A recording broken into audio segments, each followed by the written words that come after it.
Okay, I think we're going to get started. Everyone, welcome to this Journeys in History seminar at UJ. And I'm really excited to introduce Sarah Delius, who some of you know. She is a postdoctoral research fellow in the department here this year. And Sarah holds a PhD in political science from WITS and also has an MA in history from SOAS in London. And it seems like she's been really active in several scholarly circles. So for example, she was affiliated with a project called Conjugal Slavery in War, and also the Mellon Foundation grant Governing Intimacies, Sexuality, Gender, and the Post-Colonial State, which a couple of our history colleagues here at UJ have also been involved in. Sarah did her archival research in Sierra Leone, as well as in the UK, and her thesis was on marriage and slavery from the late 19th to 20th centuries. It's titled "The Same in All But Name, ? Marriage, Slavery, Patriarchy, and Politics, Sierra Leone, 1880 to 1990. And it's about this research and what this research was about and doing this research that Sarah is going to be speaking today. So we will invite her to present to us for the first half hour, and then we'll open it up for the second half for your questions and discussion. So over to you, Sarah, if you want to share your screen. But first of all, just undo your video so we can see you. Hi, everyone. So thanks for letting me speak today. So what I'm going to try and do is sort of talk to you a little bit about the methods of my thesis and try and talk about a particular aspect of my thesis without talking about the whole thesis. And a lot of the questions and the things that I might allude to are sort of much bigger, broader debates, especially in the history of slavery in West Africa. So if you are interested, if you, because I mean, obviously I'm not going to go into, oh, just wait a second, which one can you see? Presenter view or normal or? That's the right one. The right one. That's the right Okay. one. Yeah.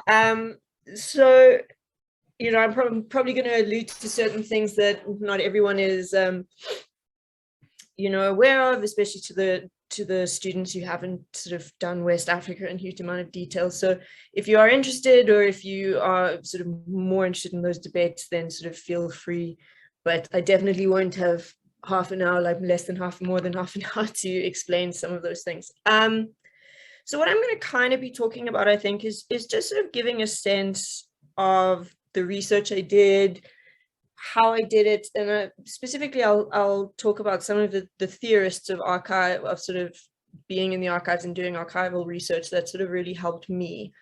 And if people have questions about how I did it, how I started, the various rabbit holes that I went down, you know, obviously feel free. So basically what I'm going to do is I'm going to give a little bit of background to sort of Sierra Leone and what's going on in the 19th century. I'm going to focus specifically on the 19th century. I think I'm not going to go into the 20th century and sort of the Civil War, which does play a role, does play a part in my thesis, but I think for the purposes of today, I think I'm just going to stick to the sort of late 20th century, sort of early, or the late 19th and early 20th century.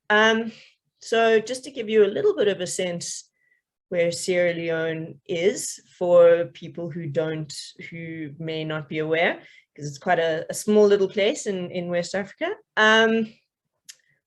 Here are, let me just put the laser. So can everyone see the laser? Yes. Can people see the laser? Okay. So this just gives you two senses of so this map of Sierra Leone here is just sort of a sense of the different groups that were living in the region during the 19th century. The region has been sort of inhabited by sort of, I don't want to go, we're not, like I say, we're not going into the history of the state in West Africa, but it has been, it has been inhabited by sort of various different groups. And it also sort of plays a sort of, if not slightly peripheral role to some of the really big political things that are happening. So a lot of the Atlantic slave trade sort of, obviously takes place from Freetown. So some of the other big sort of the 19th century big states, you've got Kabu kind of sits up here, Fouta Djallon, which is obviously the great, one of the big jihadi states in the 18th and 19th century is here. So here's the sort of source of the Niger. So Fouta Djallon is there. Samora Toure's state sort of runs all around here. He sort of takes up quite a bit of space. So he sort of runs in this sort of region here. And then in the south, you've got something called the Kuja Kingdom, which is about here. And then you've got sort of various, what people would call, whether or not you define them as states is up for debate, not one we're going into. But so during the 19th century, there's periods of major increased levels of violence, and specifically important for the thesis was the increased levels of slavery and the slave trade that takes place. Firstly, just to explain about Freetown a little bit, Freetown holds quite an interesting space in the history of West Africa and in Africa as well, because Freetown was a colony created for freed slaves. So although there had been European trading along this coast since about the 15th century, in the late 18th century and sort of the rise of abolition, there started to be questions about what to do with freed slaves. And also specifically in the UK, there was a population of there was an impoverished Black population. And so there were some decisions, and they sent them to what became the Freetown colony here. And there was sort of financial aid given to the Freetown colony for it to sort of thrive. Obviously it didn't, for various reasons. And finally, it is taken over by the British as one of its first colonies. I hesitate to say the first. I think Senegambia might be earlier. I'm not sure. Don't take me on that. But it becomes a colony in 1808, which is one of the earliest. So in this archive, I was so on the map to the right. So this gives you a sense of the various groups that are living there. The map to the right. In the 19th century, there's an increased levels of slave trading, there's increased levels of slave societies, and this just gives you a sense of the trade routes, but also the slave routes, like the slave routes for slaves being traded in the region. One of the big things around slavery in the 19th century in West Africa is men are often sold on into the Atlantic trade, and women are kept on the continent. And so this narrative develops around enslaved women, where the use of the term wife and slave are often completely interchangeable. So, for example, in this quote, women are regarded as small consequence by these people. They are made to work on the farm and cook food for the husband while he remains idle. When a man wants a wife, he goes to his parents and haggles over the price to be paid. So once again, we see the sort of slightly, the sort of smooth transition between ideas of being a wife and of being a slave.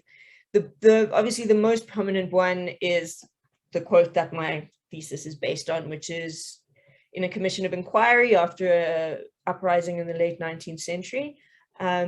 A man by the name of Chalmers, David Chalmers, is sent to Sierra Leone to conduct a commission of inquiry, which is, if you're interested in sort of archival studies, commissions of inquiry hold a very interesting and difficult, not difficult, but a very interesting space to understand and use as an archival reference.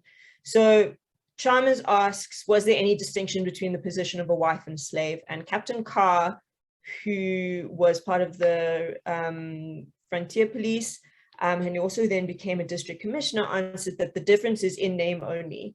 A wife was not necessarily a slave, but might be. A wife was really worse off than a slave.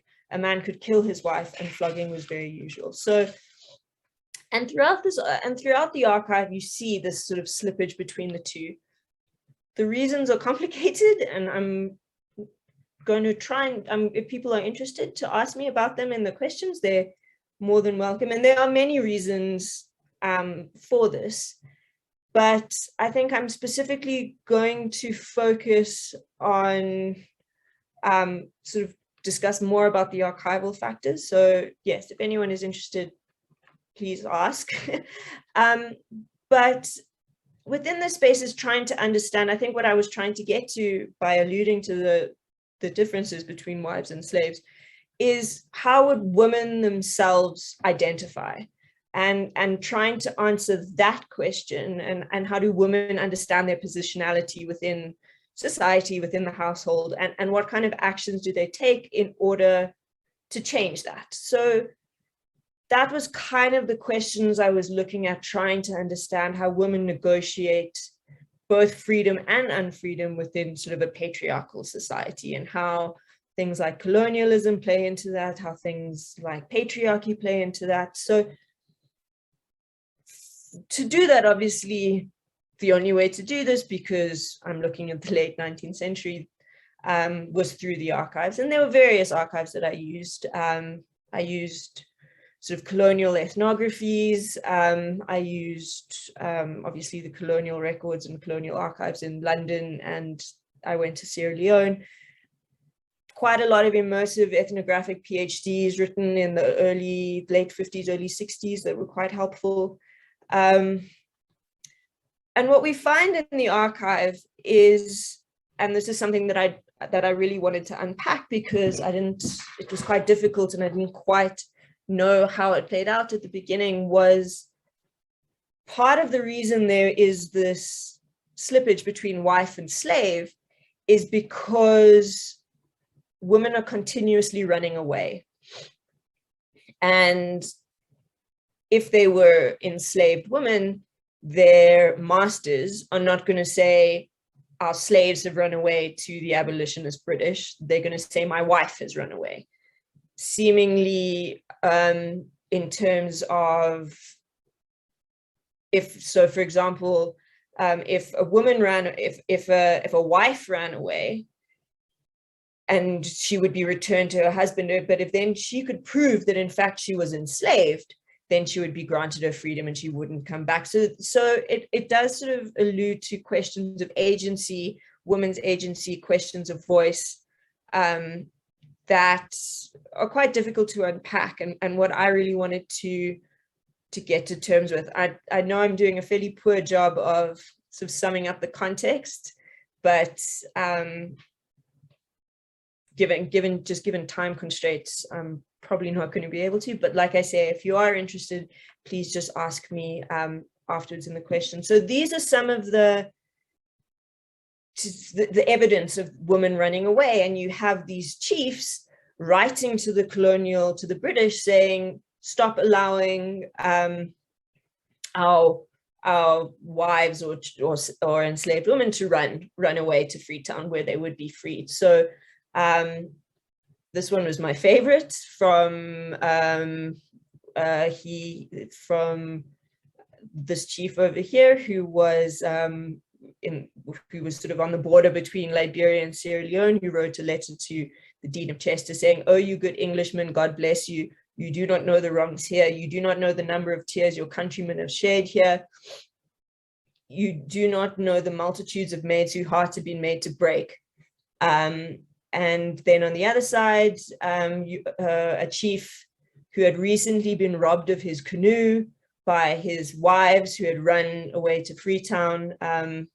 They escaped, stole his canoe, and he wrote to the district commissioner to say, you need to get me my wives and you need to get me my canoe back. They got his canoe back. Unfortunately, his wives, they did not. Once again, unclear whether these women were wives or whether these women were slaves. And one of the more interesting things is that they're running away with soldiers as well. So this just gives you a sort of sense of what's going on. So now I'm going to move on to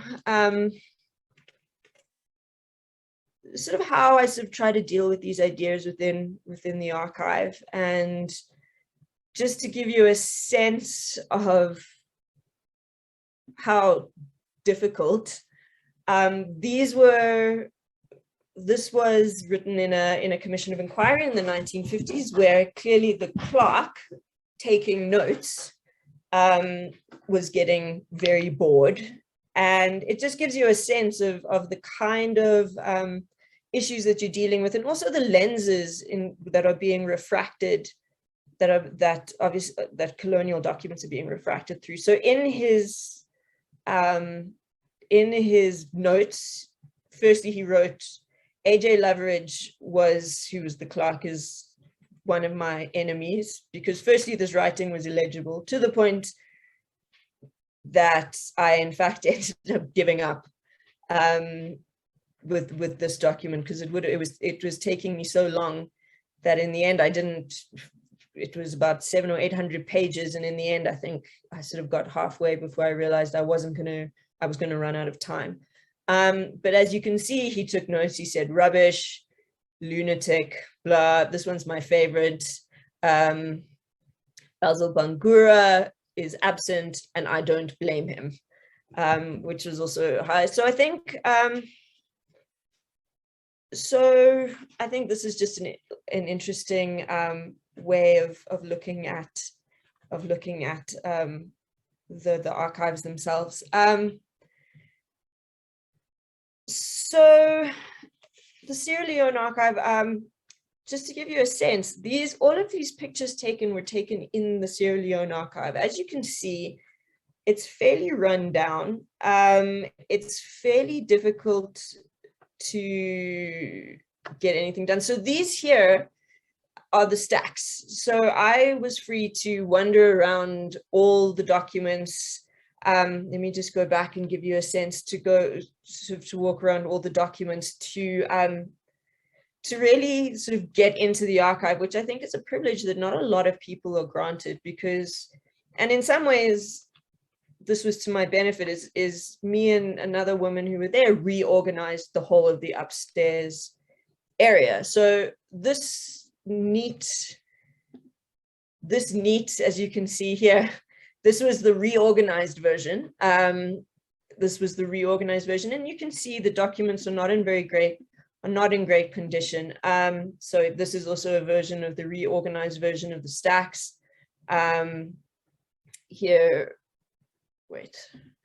is another. This is a sort of reorganized version. Can you see what is it? So this is a sort of reorganized version.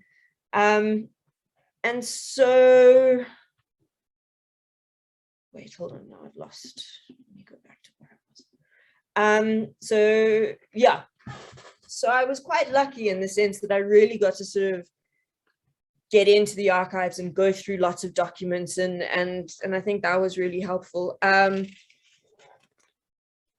So yeah, so these are just some of the academic works that I found really helpful for people who are looking and interested in working on this kind of stuff and colonial archives in their sense. So there's a sort of theme that Fuentes, Bernalt, and Dirks, which is basically the use of fragments, and that you draw out from the colonial archives bits and pieces and use them to try and create a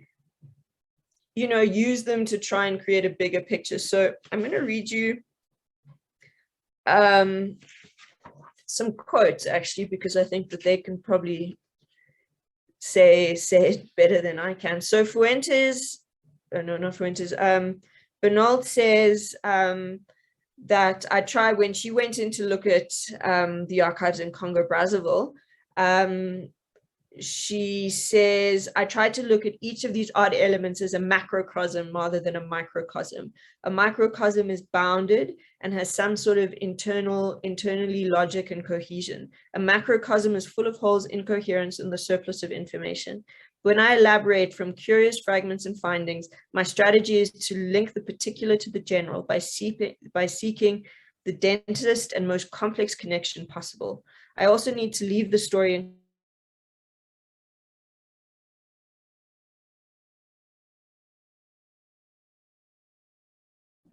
lack of wholesomeness, which I think is a great quote about using the microcosms, using those little fragments of information that you find in this mess, to sort of draw and create a broader picture with everything else that you know, the ethnographies, the secondary literature, if you're doing interviews with the interviews.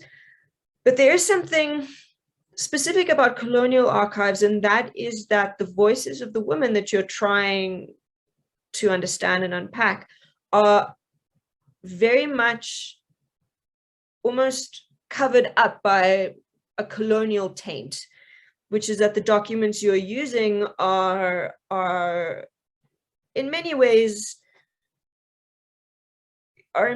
sort of dehumanizing the women that you're trying to deal with. And Fuentes really goes into quite a lot of depth and detail in this in her book about, in her book. And she says, how do we critically confront or reproduce these accounts to open up the possibilities of historicizing, mourning, remembering, and listen to the condition of enslaved women? And how, and this question for me in a quote where she specifically says, driven by questions of historical production in the context of archives that are partial, incomplete, and structured by privileges of class, race, and gender. And so I think she asked very interesting questions, and that's where this whole idea of microcosms and fragments come in.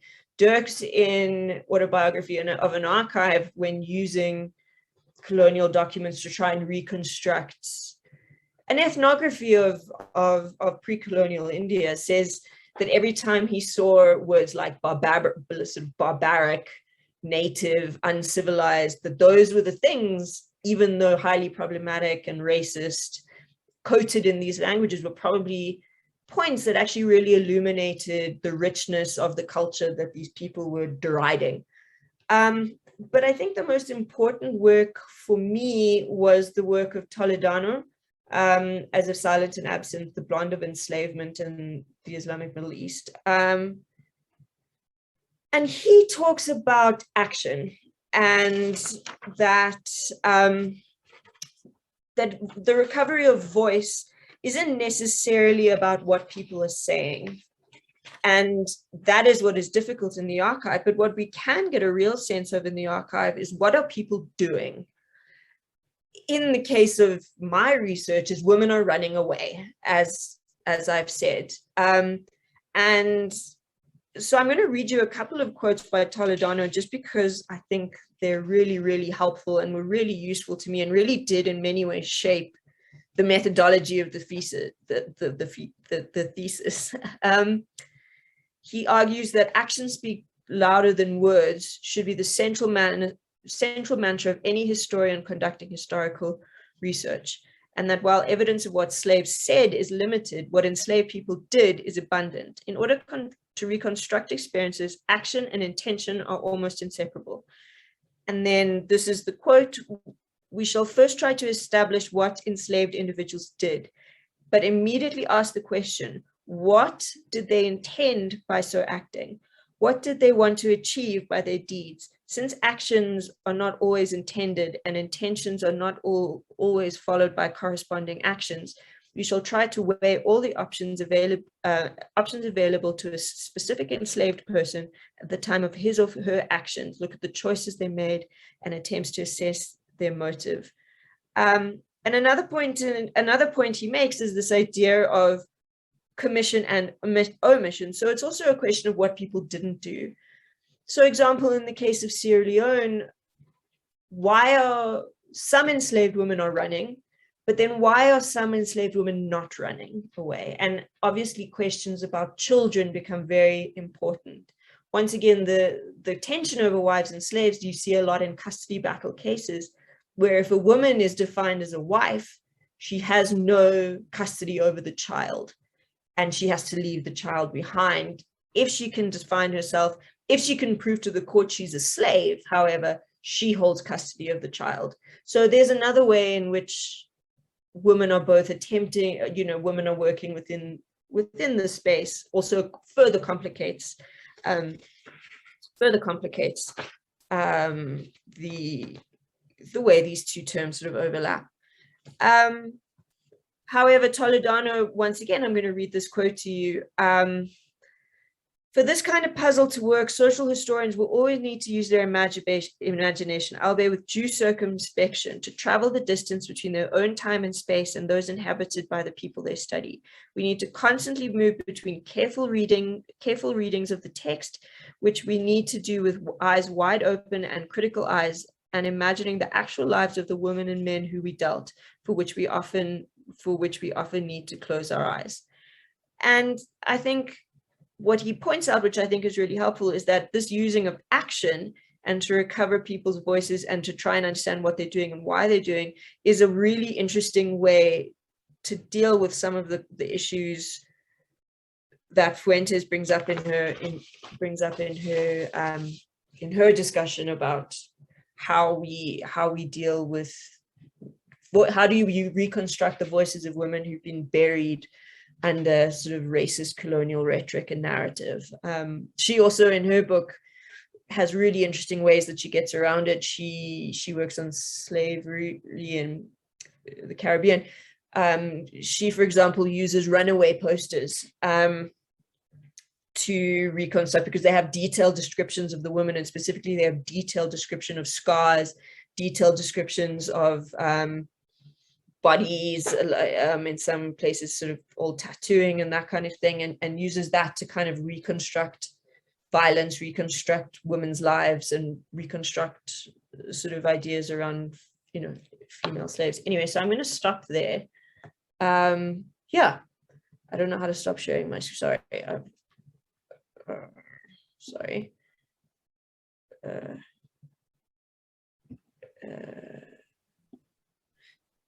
Yeah. Yeah. So that's the topic. Feel free to ask questions. Like I say, I'm sorry I couldn't go into a huge amount of detail. But if people are interested, then please feel free to ask questions about them, more questions about the thesis itself.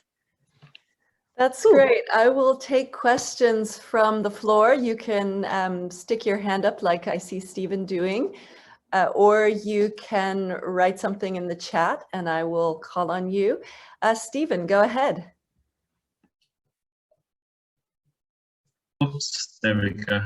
I was actually going to say, if someone else wants to go, I raised my hand. Stephen, you're breaking up a second. Just a second.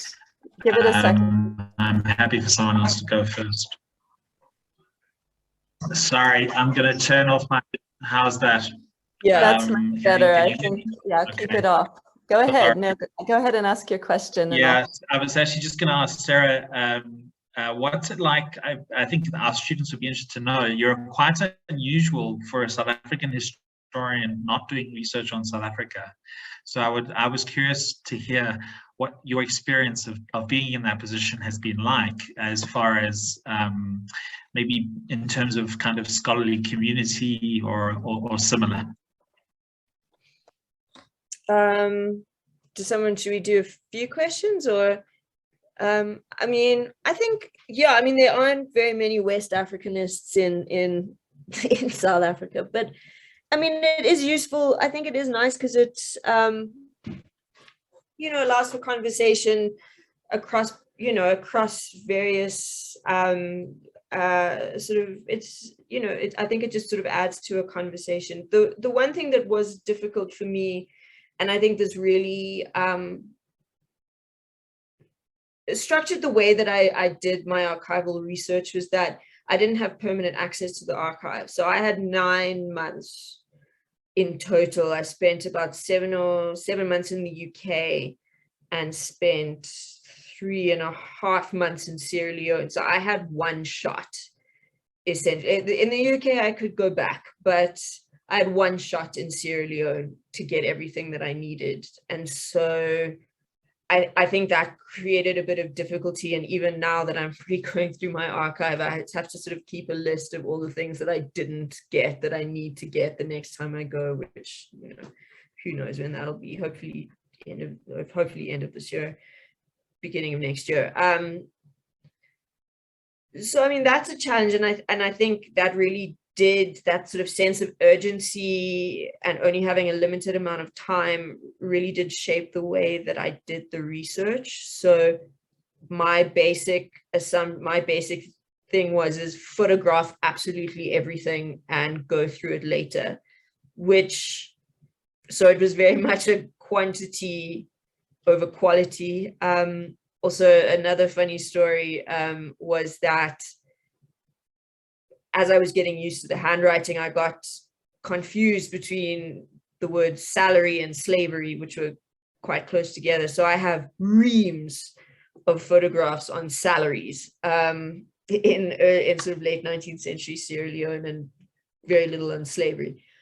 So I think in some ways that system worked for me. The sort of huge quantities and reams of material. It doesn't necessarily work for everyone, and I think in some ways South African scholars are in a better position just because you have permanent access. Yeah, I don't know if that makes sense. Okay, that's awesome. We've got some questions here. I'm going to read Prasid's question. Yeah. And then I'm going to move quickly to Nafisa, because I think it may follow up on this. And then I'm going to call on Prudence. So we'll take each of those in turn, and you can answer each one individually. So Prasid says, "Hi, Sarah, this was a great presentation. I have only one question. You used concepts such as freedom and unfreedom, and I'm wondering how your study defines these concepts. Is the case of Sierra Leone context specific? And perhaps how does this, or does it not, affect broader understandings of slavery?" Welcome to chapter 3 of my thesis. So obviously, questions of freedom and unfreedom are a very large topic of study. So I think the way I didn't just use research from Sierra Leone, because Sierra Leone doesn't have a huge amount of. The thing about Sierra Leone as a case study is because not that many people work on it, and I think this is it's what makes studying Sierra Leone really interesting, is that you have to draw on research and literature from other regions. So I used a lot of work on slavery, marriage and Islam in the Middle East, a woman called Keisha Ali. I drew on the work of Richard Parker, who works on ancient Rome, and then drew quite heavily from Toledano, as if from Silent and Absent, and obviously the broader literature on marriage and slavery. So how I thought about it and how I conceptualized it in the end was about what something called Richard Robertson, Emily Burrell referred to as the moral economy of the household, where both wives and slaves have these sort of moral obligations to sort of status quo, to, you know, patriarchy, to sort of societal norms of the way that households are structured. But and sort of part of this hierarchy, and within this context of the moral economy of the household and whose role is what, I sort of thought about ideas around the hierarchies of belonging, and this idea of both women and enslaved women and wives can sort of move up and down this hierarchy. But in the end, I sort of drew on this notion that although freedom and unfreedom are not two completely separate things, they sit on a spectrum. In the end, I don't know how much, I don't know how, whether, I did draw on sort of Frederick Cooper's definition of African slavery, which is that enslaved people are defined by lack of kinship. And so in the end, and your lack of kin means that you basically are unprotectable. You do not have those support networks that would keep you safe, essentially. So I didn't go as far as to talk about slavery as some has in terms of social death, but yes, it is this idea of you lack support networks, you lack kin, you are socially, in some ways you are socially dead. But like I say, I really did sort of think about it in terms of kinship, in terms of the household, in terms of these sort of complicated relationships of hierarchy, belonging. And yeah, I really did draw on the work of Kesia Ali, who works on the Middle East, whose analysis of the difference between women and enslaved women and wives is very interesting, because she also argues that both women and enslaved women are essentially property, because women and wives are also under the control and power of a sort of patriarchal figure. Anyway, that's very roundabout, and was sort of the sort of theoretical base of the whole thesis. So if you want to chat about it further at a later stage, I'm happy to, but I don't want to. I could go on for hours on that particular topic. Thanks, Sarah. Go ahead, Nafisa, and then Prudence. Hi, can you hear me? Yeah. Okay, well, I too could go on for hours on this topic, but I'm going to try to restrain myself on what is essentially a pedagogical platform. Hi, Sarah, how you doing? Nice presentation. Good. Oh, thanks. Okay. Well, partly, I suppose, I want to see if I can try to draw a bridge between what you're saying and what Prasid is asking. And I am I'm sort of hyper aware at this point. And this is perhaps something it would be worthwhile for students to sort of know and understand, which is that being a couple of years out from your PhD like you are versus being a decade out from your PhD like I am, means that in between a lot happens to these archival projects as we process them over time. And I suppose what I would say to a lot of, and this is, and I'm mostly saying this not a way as necessarily contradicting your particular method or anything. I mean, these are all things I generally, agree with. But I suppose more in order to address sort of Prasid's call for a kind of generalizability or coherence out of the fragments and the incoherence, her call effectively for theory of some kind, and how that can develop over time as we work more and more with the archives and work more and more with the secondary literature that is related to this stuff. So I suppose, I mean, I intend to do another one of these seminars at some point, but I suppose I would say that those are all salutary ways of drawing out generalizabilities, but there's something else that interests me about the treatment of gender that you speak about. You only really speak about women. And the thing about gender is that the relationality of slavery versus wifeliness really exists only in relationship to particular kinds of men. And Orlando Patterson's 1982 book, Slavery and Social Death, is a comprehensive study of, I think, about 77 slave societies over millennia, right? And he's able to find, this is a very interesting finding. I kind of like this. So he's able to find only one, and he does these really comprehensive studies of all of these slave societies. He's able to find only one, and it's a random small tribe in eastern Siberia, in which there is a sanction on masters having sex with female slaves who they own. And the reason I think this is interesting is because once you use Frederick Cooper's definition about social death and slavery, and once you use a relational idea of gender, and once you use ideas of freedom and unfreedom, what becomes clearer then is the concession of freedom to slaves is about the transfer of sexual rights in women from one set of men to another.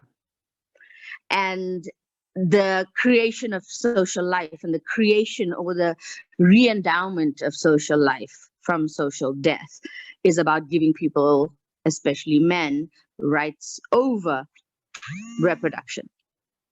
So that would be I'm not saying that this is a definitive answer. I'm saying that's kind of my theoretical takeaway from the very same problem that you're talking about in a very different set of contexts. So mine is the way in which, say, the end of Atlantic slavery causes a crisis in the British Empire with regards to labor, but then women's labor is this unresolved thing because in the aftermath of slavery, it turns out they have to care about reproduction because children can't be enslaved and there's no more, manumission. There are these weird wage contracts. And suddenly they don't know what to do with women who run away from work. The only way to really keep control of women is to make sure that they're in a marriage. So it's interesting to me that transition in other parts of the world is borne out in the Sierra Leonean context. And yeah, we should talk more about it, but I suppose this is just one way of saying that, connecting it perhaps to other genealogies of slavery and also sometimes just very old work, because this was like, this was a 1982 book. It was written as a kind of dependency theory, part of this kind of development studies thing. It was neo-Marxist and all of that. So yeah, anyway, I talked a lot, so I'm going to stop now. So I recently read a book. I don't know if anybody else has read this book, Debt, The First 5,000 Years. And he has a very interesting take on slavery, which is that, and he draws quite a lot on Patterson's idea of social death, which is that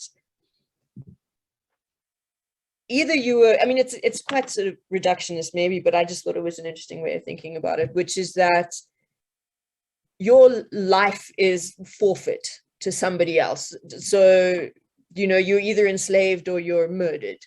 And I just found that, especially when it comes to women, you therefore, your life belongs to somebody else. You are owned, you are owed, you owe your life to another person, which is, although that's not a very sort of good,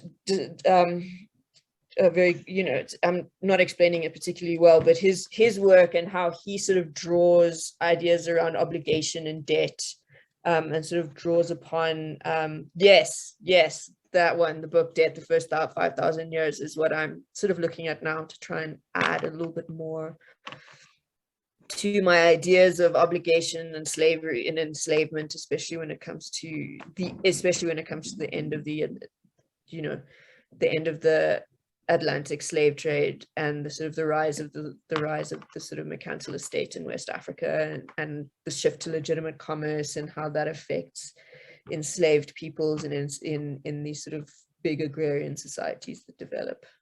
But yeah, I suppose that the way that I thought about freedoms versus unfreedoms, specifically because what I was trying to do, which is that I traced it within the context of the household. So I tried to understand household dynamics and as a household dynamics shift, basically drawing on the work of Megan Vaughan, who sort of argues that, the household is a unit of production and reproduction and yeah, so I try to sort of work with all of these differences around freedom and unfreedom within the context of a household space, and how households shift and change, and how patriarchal control over the household shifts and changes in the context of, the shift to colonialism, from colonialism to independence, and from independence to finally the Civil War in 1991.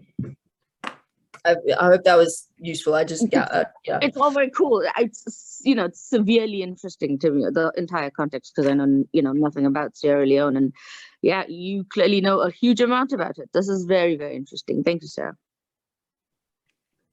Okay, let's have Prudence. Prudence, do you want to unmute yourself and ask your question?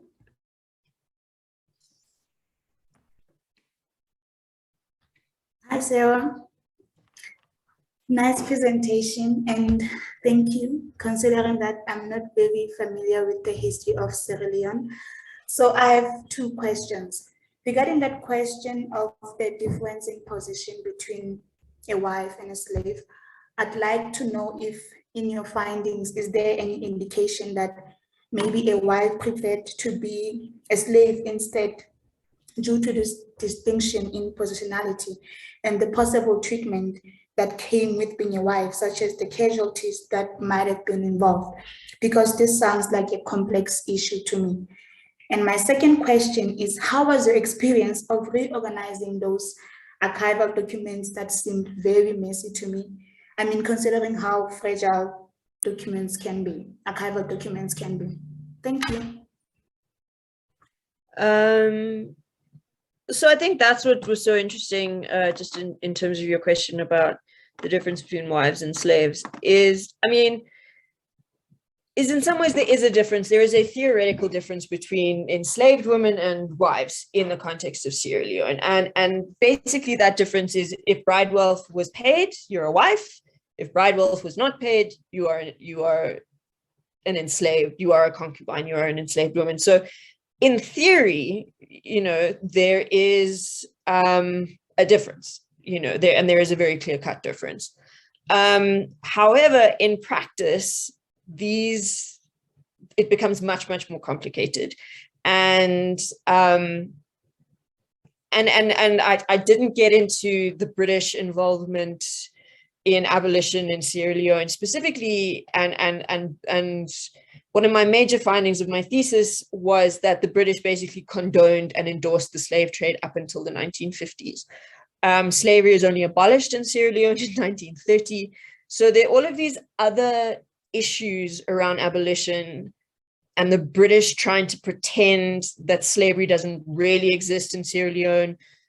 So what they say is that, well, slavery is inherent, slavery is benign. And for everyone not going into the Maisu Kopitov and Myers debate about the nature of African slavery and benign slavery for another time.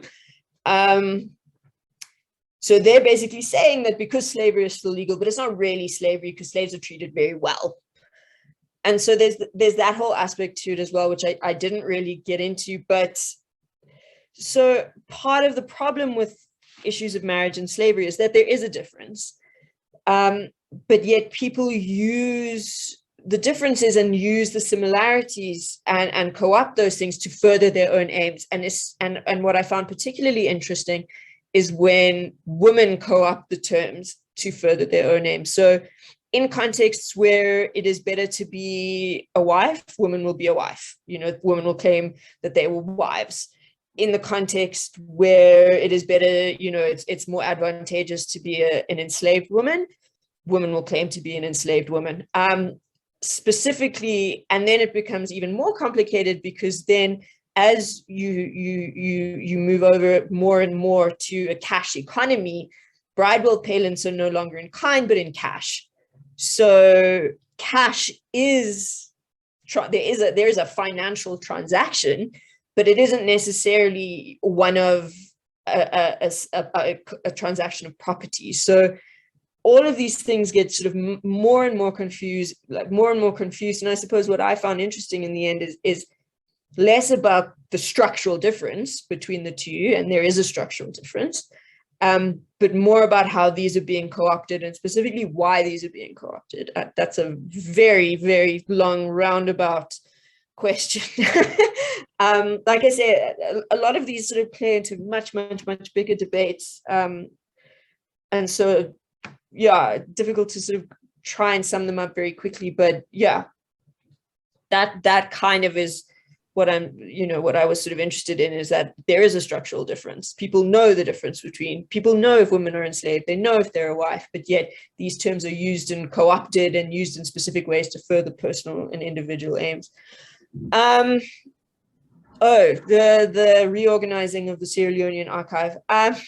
Well, for the first month, I was actually using the old Ebola face mask kits because there was just so much dust. Did a lot of sweeping. I think I was really lucky because there are very few people. I think you can't march into Pretoria, pick up a file and just start like pulling things off the shelf, you know, and start looking. So I have been through every single document in the top room, partially because I reorganized it and partially, yeah, because I reorganized it, I went through every single file in 3.5 months. And that was very lucky and it was very special. And yeah, I think what it does show is like 99% of archival work is slog. You know, you just go through everything, you know, go through as much as you possibly can. You go down rabbit holes, because in your end, you never ever know where the stuff is going to be found. You're going to find stuff like there are very few slave trading cases, you know, often you find the information that I needed was not in like slave trade cases because there are not that many of those. I found most of the questions about marriage and slavery, in fact, in wills, were in whether or not someone could actually leave people in a will. So then it became, well, were they a wife or an enslaved person? A lot of them, there were quite a couple in sort of murder trials. So in the end, you don't find the material where you think it's going to be. And so going through absolutely every single box and every single document really allowed me a lot of scope to just kind of go with it and sort of hope for the best. Yeah. Thank you. I'm guessing the reorganizing really worked in your favor.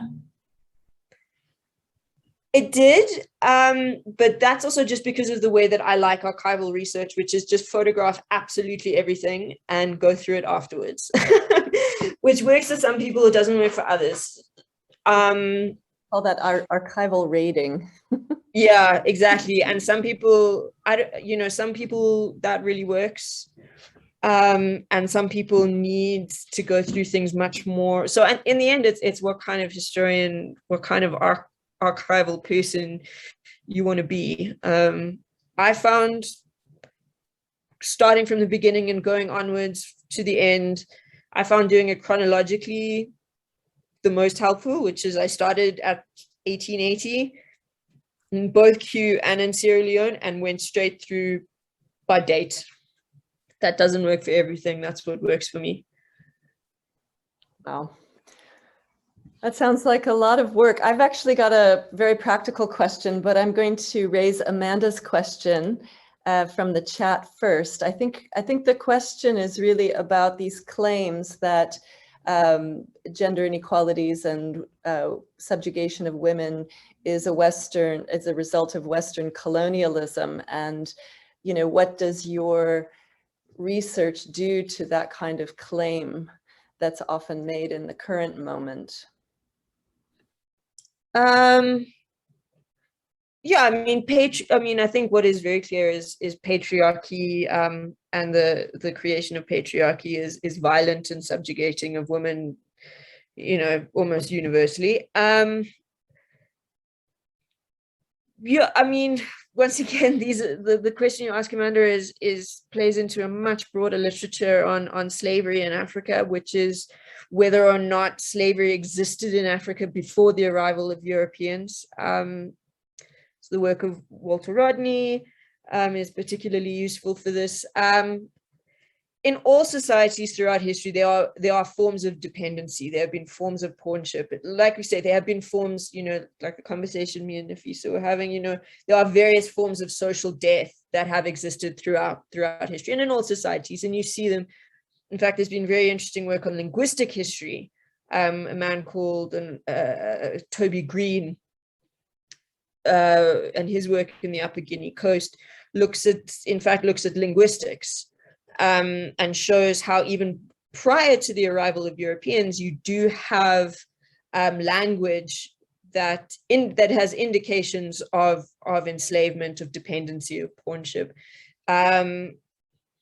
However, the Atlantic slave trade sort of shifts that, and the Atlantic slave trade does sort of play a role in, and then later colonialism plays a fundamental role in shaping and creating, and in many ways entrenching, patriarchal societies in Africa. But that is not to suggest that they didn't exist like that before. Sorry, that's also a really roundabout thing. But yeah, really interesting questions, and all of these all of these questions link into debates that are basically as old as you know, the discipline of, you know, the study of, you know, African, you know, the people have always studied Africa, but, you know, there've been these kind of debates happening since, you know, the 1960s, even earlier.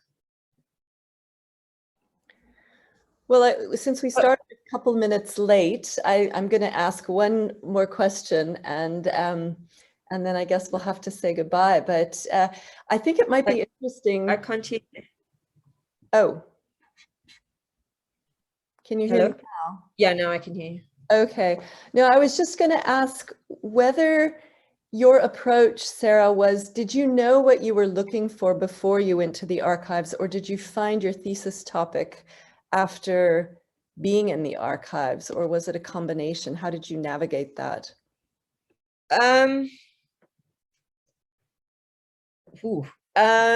So my original topic was, in fact, was not based on the sort of, I wanted to work much more into the sort of more contemporary.